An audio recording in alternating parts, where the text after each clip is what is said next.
है कि ये जानवर बड़ी मोहब्बत से, बड़े प्यार से उन्होंने पूरा साल पालते हैं और उसके बाद ये जानवर बेचने के लिए यहाँ पर लाए जाते हैं। इस हवाले से उनका ये कहना है कि ज़्यादा कमाई हम नहीं करते, कमाई मामूली सी होती है, लेकिन ये तो रवायती बात है कि हर साल जो है ये मामला होता है कि हर साल ये शोर मचता है कि मंडी बहुत तेज़ है, व्यापारी जो है वो रेट ज़्यादा मांग रहे हैं। इसी हवाले से लेकिन अगर बात की जाए ये जानवरों की ख़रीदारी के हवाले से, तो लाहौर शहर में, चूँकि मैं इस वक्त मवेशी मंडी सकिया में मौजूद हूँ, तो यहाँ पर काफ़ी बड़ी तादाद में लोग जानवर ख़रीदने के लिए यहाँ पर आ रहे हैं जोग दर जोग। और सबसे बड़ी बात है कि जानवर लोग ख़रीद कर ले जा भी रहे हैं, लेकिन दूसरी जानिब वो पुराना वही शोर के रेट ज़्यादा हैं, जानवर व्यापारी जो हैं वो रेट ज़्यादा मांग रहे हैं। इस शोर के बावजूद लोग जानवर ख़रीद रहे हैं और ख़रीद कर लेकर जाएंगे।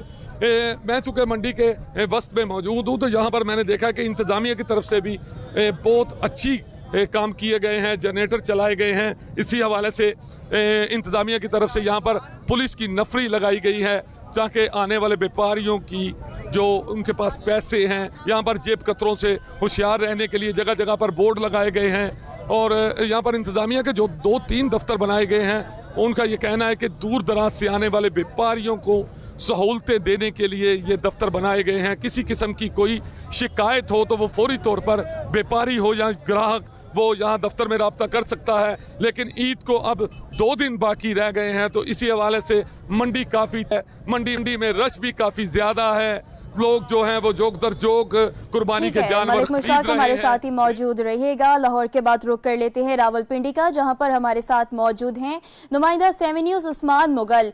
जी उस्मान।